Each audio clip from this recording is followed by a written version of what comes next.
And hello everyone, welcome back to the Red October Network. Glad to see you guys again. Here we have from our archives buried deep in the entertainment center in our house. This is a little piece of video game history. This is the Sega Genesis Nomad.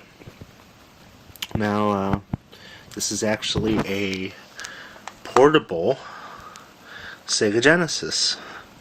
And so, anyways, quick review or a quick look back. Around 1996 or so, 95, Sega wanted to make a system where you could take the Genesis on the go. So for about $250, you could buy one of these.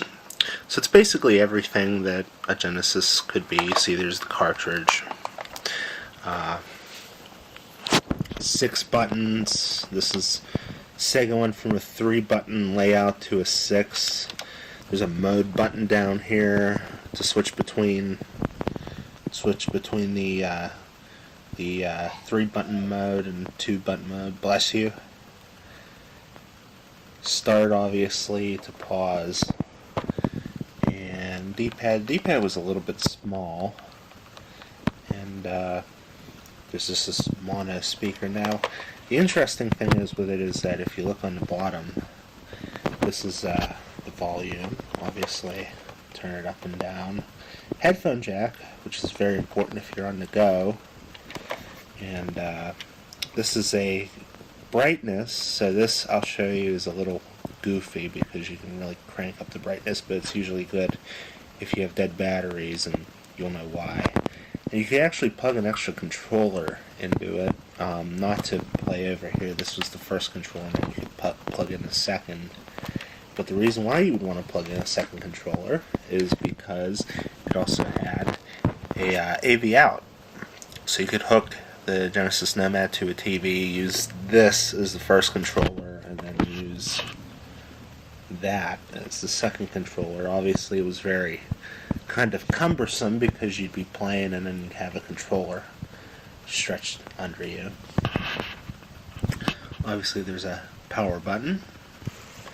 So, and this is actually a battery pack. Now, the battery pack was not built into the Nomad structure. It's actually external here, and you could buy a lithium battery. It was Sega sponsored. I think it was about $60 at the time. But believe it or not, this actually uses AA batteries.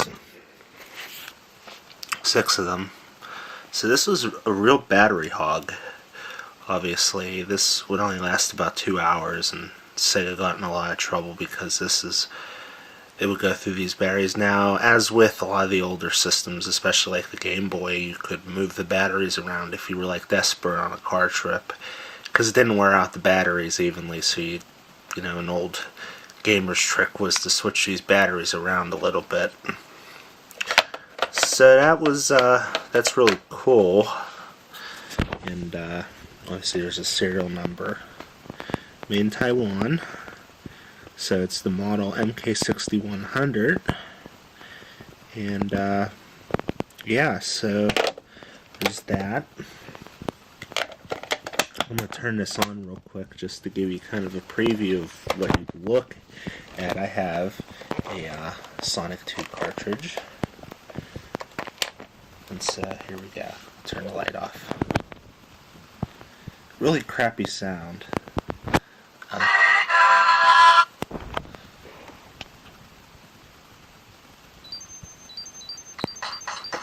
So you can kind of see, you can go and play with the brightness depending on what you wanted. And this would be a big no-no. But see, the speaker's really tinny. Really buzzy. Anyways, so you kind of get a feeling. Obviously, this made for some very interesting things, because you can see kind of holding this system.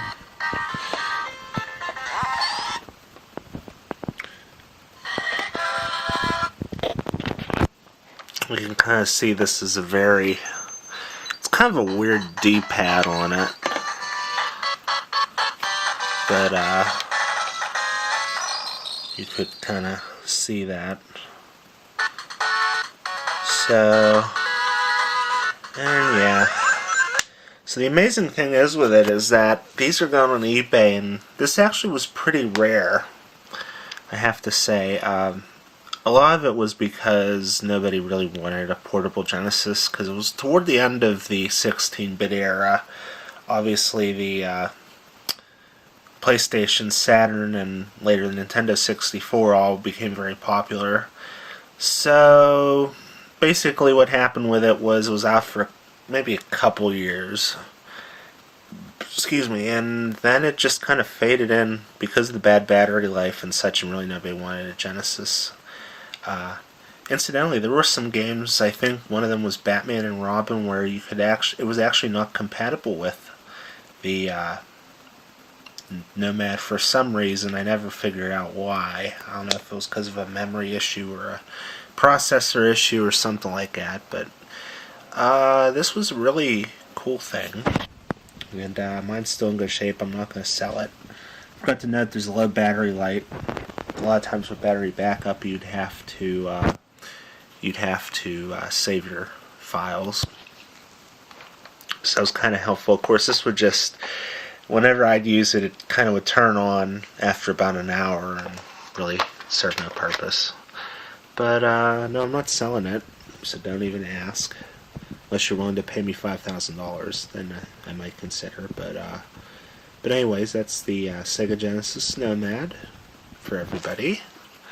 And so, anyways, there's that. And leave your comments. We'll bring out the Atari Lynx maybe next time. I have an Atari Lynx, so see you guys later.